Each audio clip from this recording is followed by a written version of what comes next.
Hi everyone, welcome to my watercolor class for today. Today we're going to be using this as our sample to do a little kind of corner cluster of flowers. This would be great to use for a note card, also just great for practice if you're looking for something quick that you can do. There's not really anything that I worry about drawing it ahead of time, and I just kind of go with the flow on this. I'm using the Winsor Newton Cotman set. This is kind of my go-to for just everyday practice, that kind of stuff. I'm going to go ahead and wet my pans. I'm also using the Strathmore Ready Cut cold press 140 pound paper. It is 100% cotton. I like it because it's super convenient, great for practice. Okay, so I'm going to pull up some of my crimson here. And so in my palette, I've taken out the white and I've replaced it with a magenta. So I'm going to get a couple of these kind of ready here. So on my first layer, I'm going to start off kind of light. So I'm going to water my paint down just a little bit. And I'm just going to kind of put just kind of a loose, basic shape in for my flower. And I can just kind of move that around so it's not too soupy. I'm going to leave some of this open in the center, kind of so where my brown part would be. But part of the thing is kind of keeping those edges irregular, so your flower, it's going to help your flower look a little more fluffy and soft. So I've got one here, and then here I'm going to edge one up. I'm going to leave a little gap there just to kind of give a little separation so I'm clear where those are. I'll leave some of that so maybe I can put some stronger yellows in there. And kind of put some in here. I kind of go off the page. And I think I'm going to mix it up a little bit and maybe put just a little bit of another one here. And again, I think I might leave that a little open so I can bring in some stronger yellows. Paper towel here.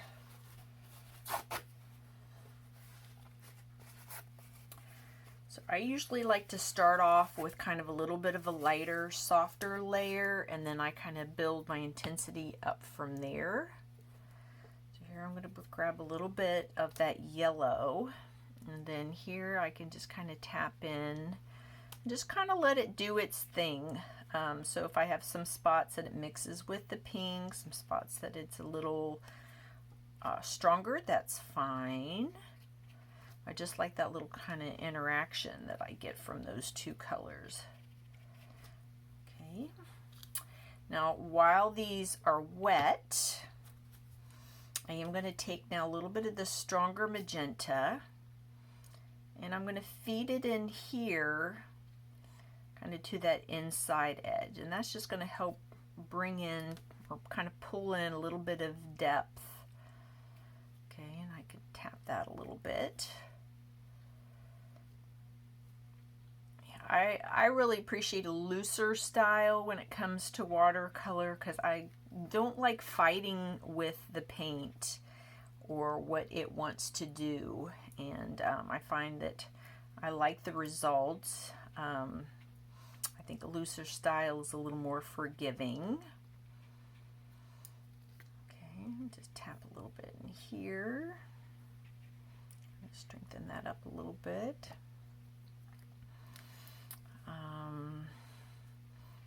Again, kind of feeding in. We can do some more of that too. So I can pull some of that out. Okay, let's feed a little stronger in here. And I'll pull a little bit of that that out. So you can see just with that second layer that we already start to get a little bit of depth into our flowers, a little bit of dimension. Maybe pull in some red here, the crimson.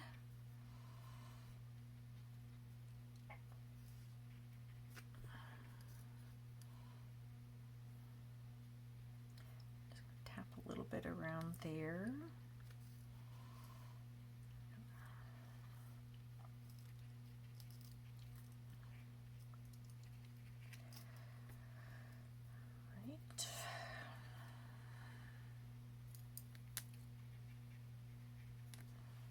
So I still have some of that original kind of background area kind of showing through. I'm going to let these dry just a little bit. So I'll go ahead and do a little bit of some base on the leaves. So I will start off with some of the sap green. Okay, and so if I kind of think about how, you know, these leaves maybe kind of come in, down into there. Down in here, I think I'm just going to sneak in a little bit, so I just kind of have a little bit of framework around these, and I can bring a little in here. So the thing you do need to watch is when you're, if that bothers you, but like if you get a little bit of color interaction where your two wet paints are next to each other. A little bit of that I don't mind, but you just really want to watch as far as if that kind of starts to get away from you. All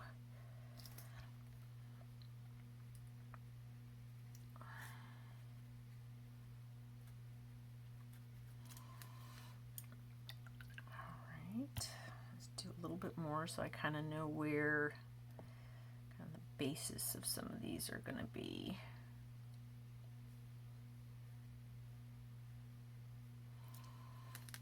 And you see, I'm not particularly following anything. Just trying to, you know, each time, you know, your shapes are going to be a little different than mine. That's okay. You just, that's why we want to keep it nice and loose. Very try to keep that visual interest. So I'm going to take a little bit of the yellow ochre now, and I'm just going to kind of toss in a little bloom here. I'll come back and highlight that later with some yellow, but I'm just implying, doesn't need to be anything real specific. But I like those colors, the magenta and the yellows and golds, when they kind of come together. I think I need a little green down here.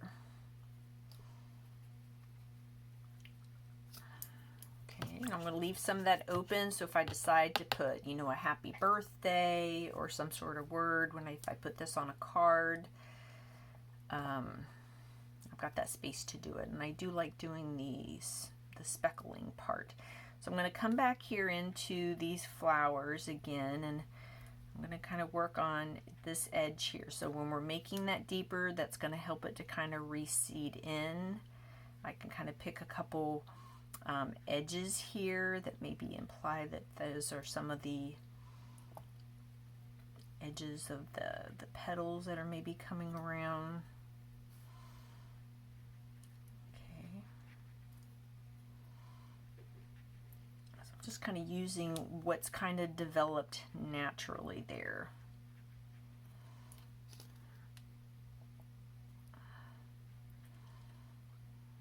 Each time when you layer into your watercolors, you're going to get more intensity in your colors.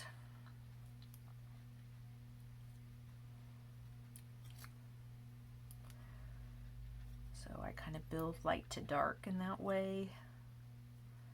When I do it lighter, it kind of helps me to map everything out and where things are going to go.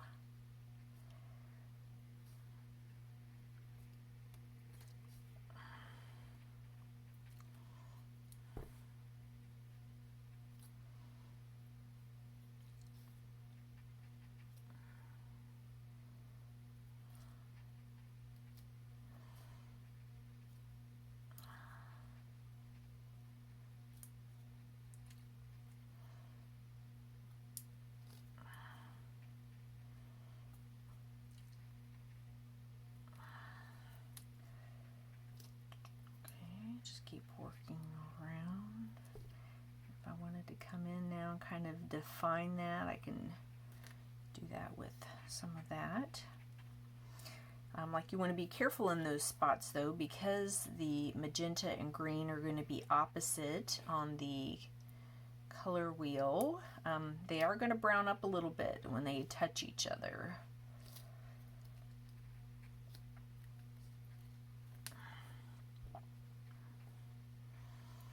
Okay, so I'm going to let those dry a little bit. I'm going to come and work on the other things.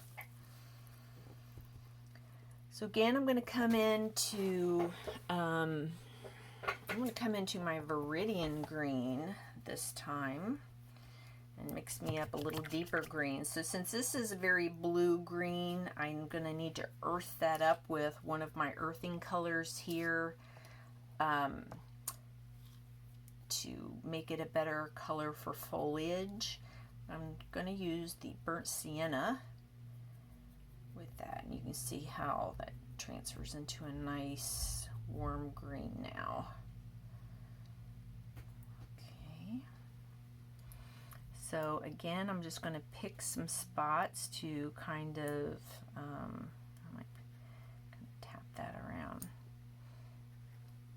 Just bring some different tones in.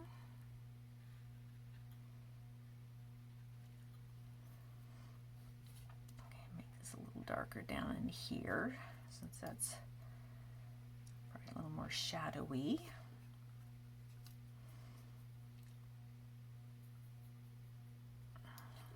Okay.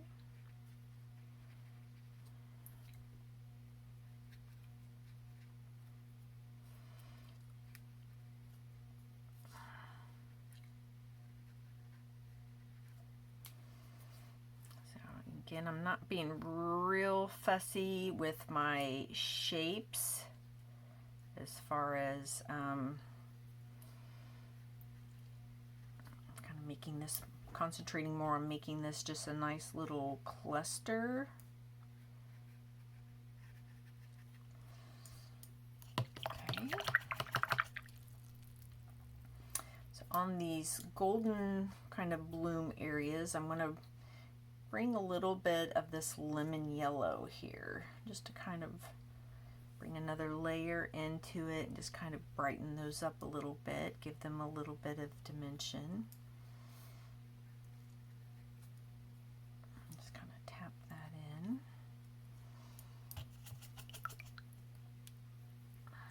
Might add a little bit of the cad yellow. Just kind of come back in and a little bit of that into some of my petals here.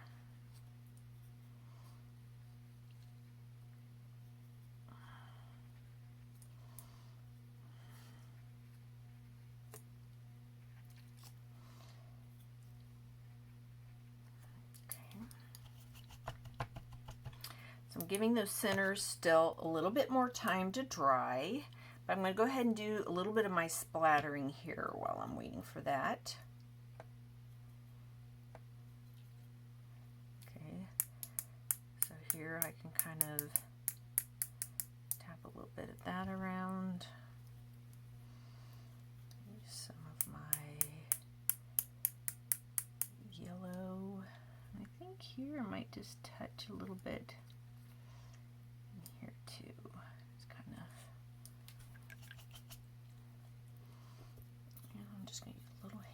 Of a little bit of green.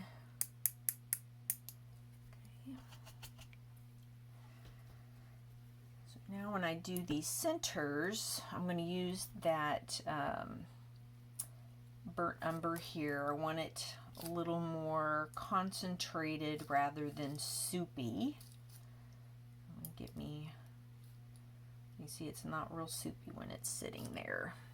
So I can put this on with a little more detail. So here I'm just going to tap this in to that area. So, and I don't fill it all in. I think it's going to look a little more natural if it looks a little more textured.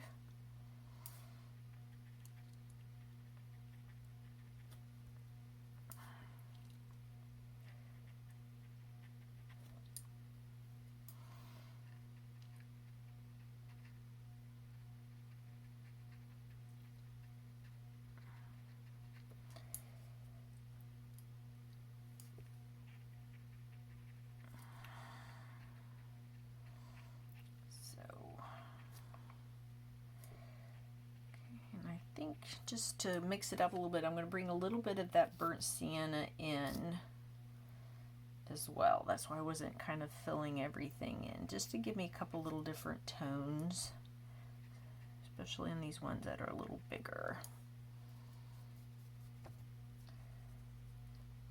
I'm going to pick up the tiniest little bit of black back over here to add to my burnt umber, and I'm just going to kind of give me a couple little deeper tones in here.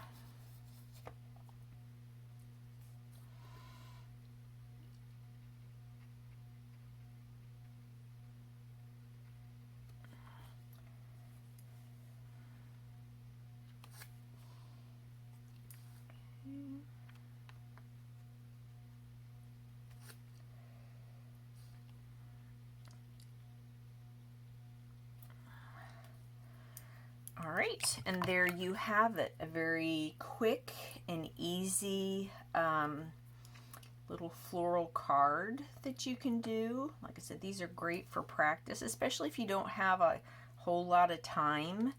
You can kind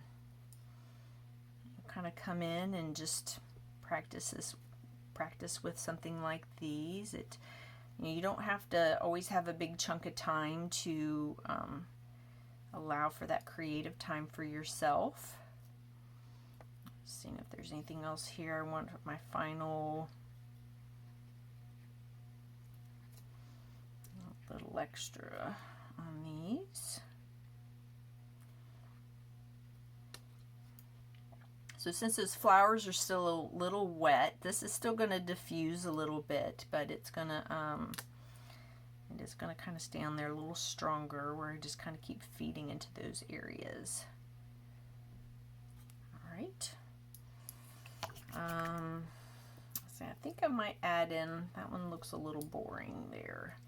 So I think I might add in just a little bit, again, like in here, just to bring a little mystery to those. You know, what are they doing? There we go. All right. Well, thanks for watching, and I hope you enjoyed this class. As you can see, we were able to put this together in less than 20 minutes, and you get some good practice in for the day and end up with a beautiful card. So be sure to subscribe. That way you don't miss any of my upcoming class events, and we'll hopefully see you soon.